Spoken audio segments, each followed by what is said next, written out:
betapa mulusnya tubuh Dian, Sari, Hilda, dan Siska. Padahal sejak dulu, aku mau mengintip waktu mandi saja.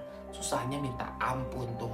Tidak hanya tubuh wanita yang mulus saja yang bisa kulihat, tapi juga orang yang sedang melakukan hubungan intim tuh di dalam kamarnya. What's up everybody?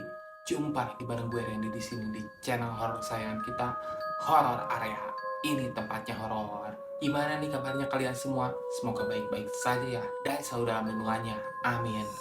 Kali ini gue akan bawain sebuah trade horor yang cukup serem berjudul Ilmu Pandangan Tanpa Batas.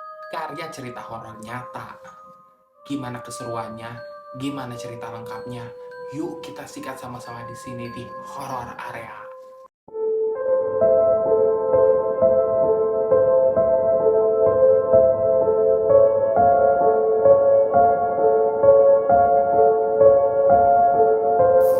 Kisah ini dialami oleh sebut saja Pak Jono. Gara-gara ilmu pandangan tanpa batas tersebut, senjatanya menjadi loyo. Karena seringnya melihat wanita cantik tanpa busana. Berikut kisahnya. Pada mulanya, aku hanya coba-coba. Aku sering membayangkan betapa enaknya bisa tembus pandang. Meskipun dalam jarak jauh, dengan radius ratusan meter tuh. Tentu saja bisa dibayangkan betapa nikmatnya bisa melihat tubuh wanita yang mulus di depan mata. Apalagi bisa berdekatan dengan artis top ibu kota. Belum lagi orang-orang yang sedang mandi di kamar hotel tuh. Tentu sebuah pemandangan yang indah dan benar-benar langka. Bisa dikata itu adalah sebuah perjalanan surgawi tersendiri yang tiada bandingannya. Dari banyak keinginan yang aneh-aneh, akhirnya aku pun berani menanyakan tuh kepada Mbah Warso. Sebab di kampungku hanya dialah yang memiliki ilmu langka tersebut, meskipun usianya tak muda lagi tuh. Namun, orang-orang kampungku sudah memanggilnya dengan sebutan Mbah, sebab ilmunya dikenal dengan ilmu tua. Selain itu, penampilannya juga seperti seorang mbah tuh. Ia memelihara jenggot dan kumis yang panjang, plus rambut yang panjang dikuncir ke belakang. Gaya ngomongnya pun tak ubahnya seperti seorang mbah tuh. Pelan dan sangat hati-hati. Karena dikenal memiliki ilmu pandangan tanpa batas tersebut, Mbah Warso pun semakin dijauhi tuh oleh kalangan wanita. Kabar yang beredar, mereka tidak berani datang ke rumah Mbah Warso tuh karena malu. Tubuhnya bisa dilihat jelas oleh Mbah Warso, meski mengenakan pakaian lengkap sekalipun. Padahal sebenarnya banyak sekali wanita yang menaruh hati padanya. Karena perasaan malu lebih besar, mereka pun akhirnya menjauhinya tuh. Oleh karena itu, Mbah Warso pun tetap pembujang tuh. Meski usianya sudah menginjak kepala 4 tuh.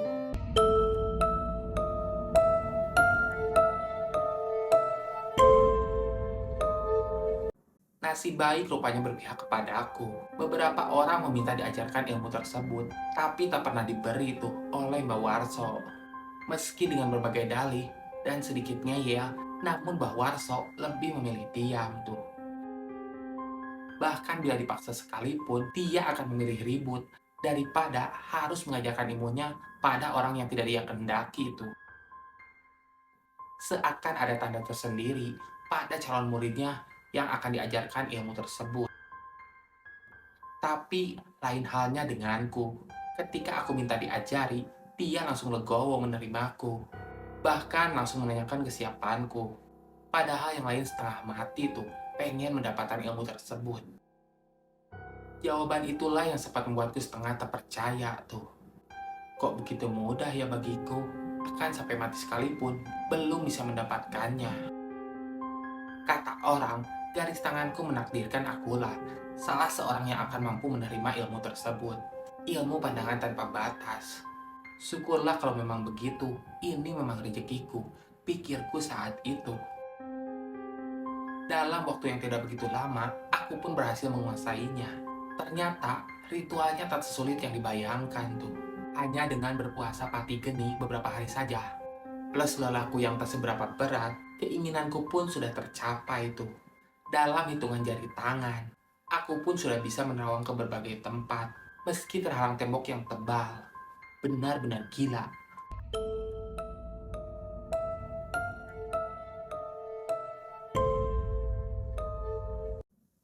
betapa mulusnya tubuh Dian, Sari, Hilda, dan Siska. Padahal sejak dulu, aku mau mengintip waktu mandi saja. Susahnya minta ampun tuh. Takut kepergok orang sekampung. Sejak mulai menguasai ilmu terawangan, aku milih hobi baru tuh. Tiap hari selalu kesempatkan diri tuh untuk menjajal ilmu baruku. Hampir seluruh wanita di kampungku, semuanya sudah pernah kulihat tubuhnya. Bahkan istri kepala desa yang bekas foto model, sudah puas aku pandangi tuh. Tak puas hanya memandangi seluruh gadis-gadis saja, ibu dan janda di kampungku pun jadi sasaran tuh. Akhirnya, aku pun mengembangkan bakat tuh ke kota. Setiap memasuki terminal bus, aku selalu mencepatkan tuh untuk merapalkan ilmu lebih dahulu. Jadinya, mereka yang ada di sekitar tempat itu seperti tak mengenakan pakaian sedikit pun. Luar biasa. Enak bener. Terasa bagai hidup di alam lain saja. Tidak hanya tubuh wanita yang mulus saja yang bisa kulihat, tapi juga orang yang sedang melakukan hubungan intim tuh di dalam kamarnya. Lewat ilmu pandangan tanpa batas itu, aku pun bisa melihatnya dengan jelas. Beberapa temanku yang sempat kuceritakan detik demi detik permainan seorang tetangga hanya bisa ngiler mendengarnya.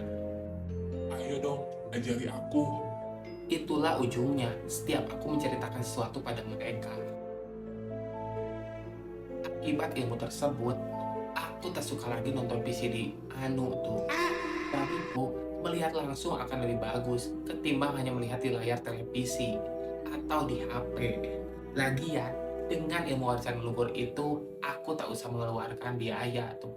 Hanya bermodal konsentrasi saja dan sedikit waktu untuk merapalkan mantra tuh. Dengan hal simpel seperti itu, aku sudah bisa menikmatinya dengan leluasa.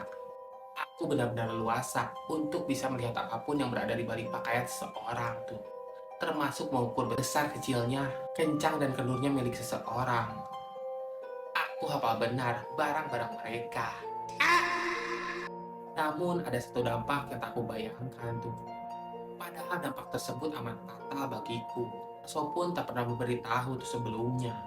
Ternyata, sejak aku menguasai ilmu pemberian Bawarso tersebut, senjataku tak pernah lagi berdiri tegak tuh.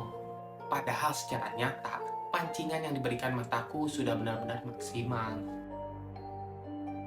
Apapun yang kuinginkan, aku bisa melihatnya dengan jelas. Tapi anehnya, meski kedua mataku bisa melihat segala sesuatu dengan leluasa, tapi aku tak bisa bernafsu tuh. Sungguh aneh sekali. Semuanya terasa biasa saja.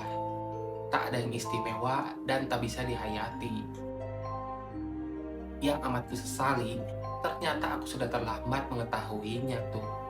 Ketika aku sudah mulai puas dengan segala sesuatu tentang wanita tersebut, yang aku inginkan, aku pun sebenarnya ingin menikah dan hidup normal kala itu. Saat itulah aku baru tahu ternyata senjataku tak berfungsi lagi tuh.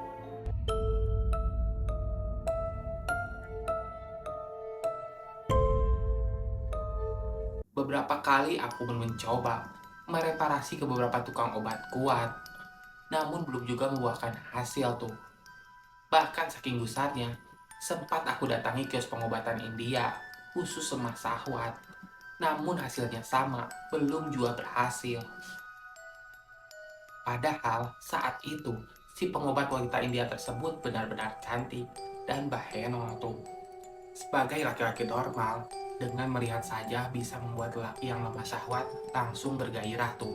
Jatannya langsung kembali. Tapi aku benar-benar lain. Disentuh beberapa kali pun tak mau bergerak tuh. Aku pun mulai panik. Ku datangi Mbah Warso, lalu kusampaikan keluhanku kepadanya. Pikirku, hanya dialah yang tahu obat penawarnya. Karena dia yang memberi ilmu itu kepadaku. Namun apa yang terjadi kemudian, sungguh di luar nalarku. Orang itu malah tertawa terbahak-bahak tuh. Bukan kamu saja yang merasakan hal itu. Aku sendiri juga menyesalinya. Jawabnya dengan enteng tuh. Saat itu darah mudaku langsung naik ke ubun-ubun tuh. Tanpa terkendali, ku pegang kelah bajunya, lalu ku angkat. Dasar bulu bajingan. bentakku kala itu, diiringi buku mentah yang langsung mendarat di bibirnya. Lelaki itu pun terjerembab ke tanah sambil meminta ampun tuh. Tapi secara diam-diam, aku pun merasa kasihan kepadanya. Tak kuat dengan batinku yang semakin memberontak, ku tinggalkan Bahwarso sendirian tuh. Tak lupa aku pun memohon maaf atas kekasaranku kala itu. Namun ia tetap dengan jawaban yang sama. Ia mengaku belum tahu obat penangkalnya. Sebenarnya, ia sendiri pun sebenarnya ingin tuh memiliki senjata normal layaknya seorang lelaki biasa. Setiap menjelang tidur, aku pun selalu merenungi tuh dosa-dosa yang telah kuperbuat.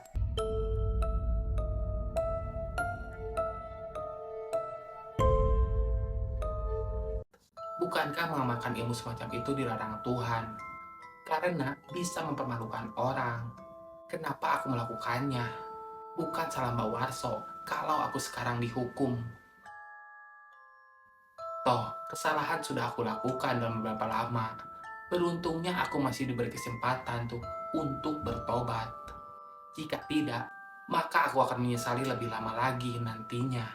Setelah merenung beberapa lama, aku pun mulai menemukan jalan keluarnya. Aku semakin senang dengan puasa Senin Kemis, lalu membaca syahadat sebanyak 41 kali setiap usai salat maghrib tuh. Sementara mantra ilmu pandangan tanpa batas kusingkirkan jauh-jauh, tak pernah lagi kuamalkan. Bahkan kulupakan sebisa mungkin. Beberapa pantangannya pun malah sengaja kulanggar tuh. Rupanya usahaku tak sia-sia.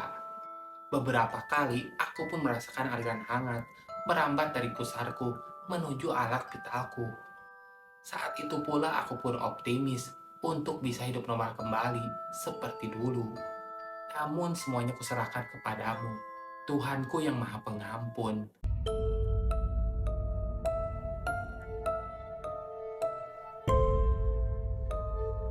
Gimana ceritanya? Seru bukan? Ambil sisi baiknya dan buang sisi buruknya. Tak perlu dituruti. Walaupun dari kisah nyata, sang pelaku pun akhirnya tobat atas kesalahannya dan meminta ampun pada Allah Subhanahu wa Ta'ala. Terima kasih buat kalian yang udah klik video ini dan nonton sampai selesai. Semoga kalian sehat selalu dan dalam lindungannya. Amin. Bagi kalian yang punya cerita horor dan ingin dibacakan di sini di horror area, silakan aja. Kirim cerita kalian ke DM Instagram kami di bawah ini. Kami tunggu ceritanya ya. Terima kasih. Sekian horor area kali ini. Semoga Anda terhibur. Gue Randy di sini pamit undur diri. Bye.